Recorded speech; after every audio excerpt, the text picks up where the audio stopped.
네, 안녕하세요. 지극정성TV 김주추입니다. 반갑습니다.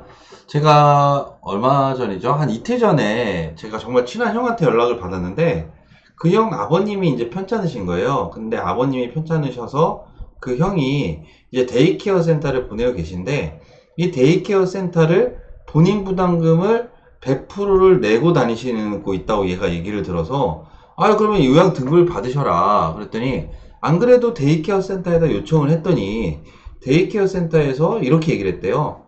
그냥 폭력기 친화 심해라고 말씀하시면 될 거예요. 이렇게 얘기를 했다는 거예요. 사실 그러면은 등급이 나오실 수 있는 확률이 굉장히 애매하거든요. 위험합니다. 요즘 얼마나 좀 까다롭게 많이 보고 하는데 그냥 뭐 애매하게 그냥 나 폭력적 침해다 이렇게 얘기해서 등급이 나올까요?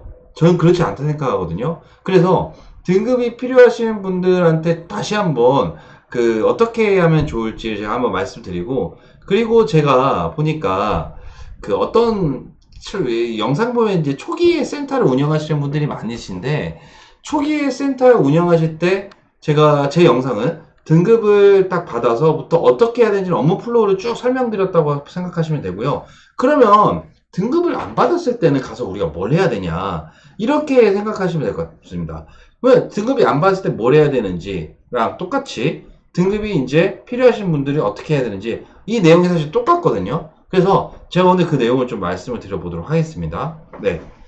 자, 한번 시작을 해보도록 할게요. 자, 그러면은 저희는 어쨌든 센터를 운영하시는 분들이 굉장히 많으시니까 센터 운영하는 입장에서 말씀 드려보겠습니다. 자, 우리 어르신을 어떻게 힘들게 찾아냈어요. 찾아내서 어르신을 모셔서 이제 모시기 위해서 등급을 받아들여야 되는데 인정신청서가 들어갔고 이제 나오는 상황이 되는 겁니다. 나오는 상황이 되거나 아니면 인정신청서를 이제 받으러 가는 확률이 더 많겠죠. 인정신청서를 받으러 어르신 댁에 가게 됩니다. 네. 그러면 어르신 댁 가가지고 뭐부터 하시나요? 네. 아까 같이 뭐 데이케어 센터에서 말했듯이 그냥 폭력적 침해라고 얘기하세요. 그냥 아프다고 얘기하세요. 그냥 누워 계세요. 뭐 이렇게 얘기하시나요? 그러시면 절대 안 됩니다. 제가 제 영상을 보시는 분들은 제가 항상 강조드리지만 조금 저가 하는 거에서 덧붙이셔서 더 좋게 만드셨으면 좋겠습니다. 제가 하는 방법을 말씀드릴게요. 저는 이렇게 합니다. 제가 화면을 보면서 말씀드릴게요. 우선은 이 목적은 사실 이 인정조사표입니다. 인정조사표. 인정조사표를 제가 이제 중요하게 말씀을 드리는데요. 예, 인정조사표 공단에 들어가시면 다운받으실 수 있으시죠? 그러니까 처음에 이 인정조사표를 저희가 먼저 선행학습시킨다 생각하시면 되실 것 같아요. 그래서 처음에 저는 인정조사표 전에 욕구가 어떤 욕구가 있을지 보호자 얘기를 들어요. 보호자 얘기 들으면 저희가 처음에 방문하면 보호자분 어떻게 좀 편찮으시죠? 그러면 뭐 어쩌고 저쩌고 제일 말씀하십니다. 최근의 사례로 인하면 뭐 여기 투석을 많이 받고 왼쪽 팔 투석 때문에 못 움직이고 있고 그리고 병원을 화목토를 매일 투석하러 가셔야 되고 또 진료를 받아야 되고 이 보호자가 맨날 병원 동행도 해야 되고 너무 힘들다. 이렇게 이 정도 얘기를 하셨어요. 그리고 뭐 혈압, 당뇨 뭐가 있다. 그래서 제가 이제 질문을 합니다. 이 인정조사표를 가지고요. 질문합니다. 질문을 드렸더니 어르신 그러면은 보호자분 옷 입는 거 어떻게 입으세요? 세수하는 거, 양치질하는 거, 목욕하는 거, 식사하는 거 어떻게 하세요? 라고 물어봤더니 뭐라고 하셨는지 아세요? 옷 입는 거는 제가 좀 도와주면 입어요. 이거 실제 사례입니다. 세수하는 거는 세수 한 팔로 하세요. 양치질하는 것도 하세요. 목욕은 이게 투석에 팔을 껴셔가지고 목욕을 할 수가 없어요. 식사하는 거는 제가 차려놓으면 그냥 꺼내서 드세요. 체위 변경하는 거, 일어나지 않는 거는 움직이실 수 있으니까 다 하실 수 있고요. 방 밖으로 나오는 것도 하실 수 있고, 화장실은 사용을 하세요. 근데 가끔 잘 때 기저귀를 차세요. 소변 같은 것도 잘 조절은 힘드시지만 하실 줄 아시고, 머리는 한 손을 이렇게 대끼면 못 감아요. 이렇게 얘기를 하신 거예요. 자, 그러면 대부분 제가 말씀드렸지만, 자, 옷 입는 건 누가 도와준다 그러면 부분 도움이고, 세수하는 거 혼자 하신다 그러면 완전 자립이 되는 거고, 양치질하는 거 혼자 하신다 그랬고 자립, 목욕하는 거 내가 부스 있으니까 못한다 그러면 부분 도움, 식사하는 거 자립, 체위 변경 돌아가는 거 자립, 몸 잠기, 방 밖으로 나오기 자립, 화장실 사용하기 자립, 대소변 조절은 밤에 뭔가 기저귀 차고 있으니까 부분 도움, 소변 조절하기 자립, 머리 감기, 부은 도움. 자, 이렇게 되면 제가 봐서 또 이렇게 지금 패시가 안 돼서 그런데 대부분이, 네? 대부분이 이제 다 말씀드렸지만 완전 자립이 된 거예요. 대부분이. 그러면 어떻게 얘기해야 되냐? 제가 다시 보호자분한테 말씀을 드렸습니다. 자, 옷 입는 거는 보호자분이 계셔야지만 하실 수 있으니까 부은 도움이 맞고요.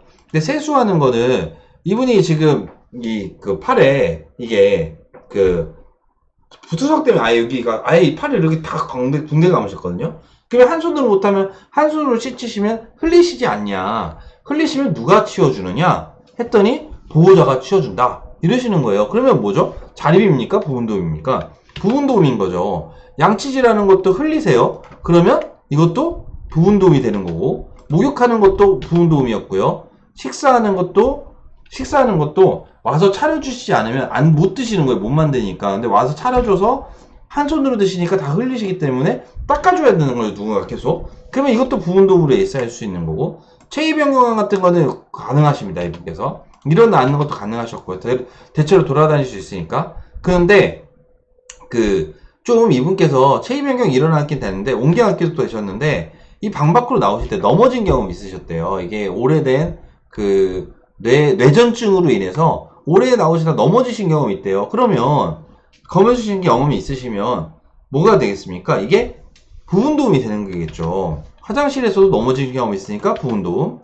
대소변 조절도 기저귀 차고 있으니까 부분도움. 대소변절기, 머리 감기도 안 되는 거죠. 이렇게 되면 처음에 말씀드렸던 내용과 다르게 대부분이 부운동으로 표시가 되셨어요. 부운동으로. 이래야지 등급이 좀 나올 가능성이 높아지는 겁니다. 이래야지. 대부분 부운도움이 표시가 되셔야지 이 장기 요양의 이 요양이란 누군가의 도움이 필요한 등급이거든요. 이렇게 돼야지 부운도움이 되신다는 거죠. 좋습니다. 그러면 이렇게 얘기를 하고요. 이 뒷부분은 얘기 않겠습니다. 집안일하는 거, 식사하는 거, 빨래하는 거, 금전관리, 물건관리, 전화사용 이런 부분 자체는 이제 앞부분에 되면은 이 뒷부분 당연히 안 되는 내용이기 때문에 이런 거는 좀 중요하지 않게 제가 넘어가고요. 그 다음 이 부분 방금 전에 얘기 뭐냐, 며칠이냐, 자신이 장소냐, 나이, 자시시, 주어진 상황, 의사소통, 계산하지 못하다, 일과를 하지 못하다, 가족이나 친척 알아보지 못한다 이런 내용들은 어르신들한테 단독적으로 물어봤을 때 제 경험상 이분들이 제대로 못하는 거를 아는 거를 못한다고 얘기를 못 하시더라고요. 다 말씀을 잘 하신다고 보셔야 돼요. 그리고 또 저희 어르신들이 어떻습니까? 이 굉장히 자존심이 세신 분들이 많잖아요. 아니면은 치매인 분들도 완전히 초사인적인 힘이 발현해서 말씀을 잘 하시는 상황인데 이런 거에 대해서 뭔가 좀 말을 좀 다르게 해달라 이런 부탁은 제가 봤을 때 효과가 많이 없었습니다. 그런 것도 부탁을 드려도 하진 않고요. 그런데 이 뒷부분을 보세요. 무언가를 훔쳤다고 믿는다. 헛것이 보인다. 기분이 처져 있다. 울기도 한다. 너무 일찍 일어난다. 주위 사람이 도와줄 때 도와주는 것을 저항한다. 가만히 있지 못하고 서성인다. 길을 헤매는다. 기타 쭉 보시면은 제가 제 경험상 얼마 전 얘기입니다. 제 경험상 요 표를 딱 드렸더니 표시되는 게 3, 4가지가 되셨어요. 이 앞부분은 당연히 말씀을 잘 하시는데 이 뒷부분은 3, 4가지가 표시있고 그걸 또 이제 기록으로 또 저장을 해 놓으신 게 있으시더라고요.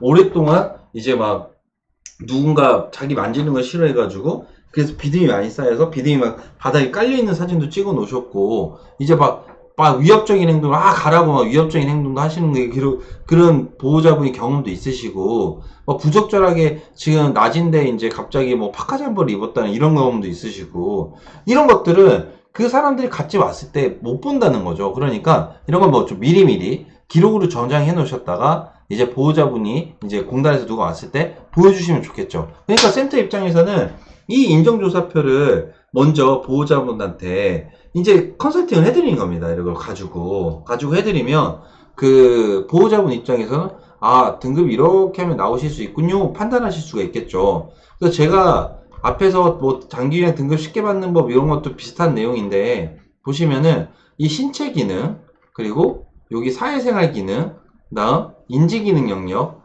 그다음 행동변화 영역 요 4가지 중에 첫 번째 신체 기능 영역하고요. 신체 기능 영역하고 그다음 마지막 4번째에 있는 행동 변화 영역이 집중적으로 좀 저희 보호자분한테 좀 안내를 해드리는 게 좋습니다. 한번 테스팅을 해보는 거고요. 근데 이게 다 해서 보호자분이 이렇게 내가 좀 등급을 받아야 되고 이 표를 가지고 좀 연습을 내가 하면은 좀 다음 도움이 많이 되겠다. 이렇게 생기를 하시면 그 다음에 요 인정조사표를 받는 거죠. 신청서를 딱 표시를 하고 성함, 주민번호, 주민등록지, 중요한 건 실제 거주지입니다. 실제 계신 거주지. 그리고 대리인으로는 같이 사시는 보호자. 당연히 같이 사시거나 등급 평가를 받을 때 같이 계실 수 있는 분으로 대리인이 되셔야 됩니다. 그분이 받으시고 그 다음에 이렇게 쭉 작성하시면 되시고, 여기 보시면은 가족 친족들의 대리인의 신분증 한부가 필요하니까 이 한부는 동봉해서 이제 신청하시면 되시겠습니다. 네. 제가 뭐 좀 아실 수 있는 내용일 수도 있고요. 센터에서는 뭐 각자 등급을 좀 잘 받아들이게 되는 방법들이 다 각자가 있으니까 이용하시는데, 그 센터 초기시거나 제가 영상을 봤을 때, 제가 전화를 드렸을 때, 전화 받았을 때, 갑자기 뭐 그냥 폭력적 침해를 우기라고 하는 이런 어처구니 없는 상황이 제가 주변에 있다 보니까 다시 한번 좀 강조해 드립니다. 요즘은 등급자분들을 굉장히 좀 많이 국가 예산이 많이 적어들다 보니까 까다롭게 묻는 부분이 있습니다. 제가 최근에는 양치도 시키고 아예 다 시킨다고 하더라고요. 어르신이 하실 수 있는지. 그러니까 뭐 어르신들이 그때 갑자기 건강해질 수도 있고 한 달 중에 누가 와서 또 건강해질 수도 있잖아요. 그러니까 제가 꼭 부탁드리고 싶은 거는 기록을 남겨 놓으셔라. 그리고 얘기를 하실 때도 아프다가 아니라 어떤 과정을 통해 아프다라고 해라. 그리고 인정조사표는 꼭 한번 읽어보셔서 어떤 지문에 우리가 부운동으로 표시되고 어떤 지문에는 이제 자립으로 표시될 수가 있는지 이것도 한번 체킹을 해서 부운동으로 내용이 가실 수 있도록 평소에 아팠던 내용들을 잘 전달할 수 있도록 하셔라. 이렇게 좀 말씀을 드리고 싶습니다. 네, 감사드리고요. 고맙습니다. 등급이 필요하신 분들은 꼭 받으셨으면 좋겠고요. 지금 코로나인데 아무래도 어디 가면 또 등급이 잘 인정조사하는 곳이 잘 안 나온다고도 하더라고요. 그런 상황인데 등급이 필요하신 분들은 받으시고, 등급이 받아들여야 될 우리 기관 입장에서는 잘 이걸 안내해드려서 잘 받아주시면서 고객들한테 신뢰를 쌓기를 좀 바라겠습니다. 고맙습니다. 감사합니다.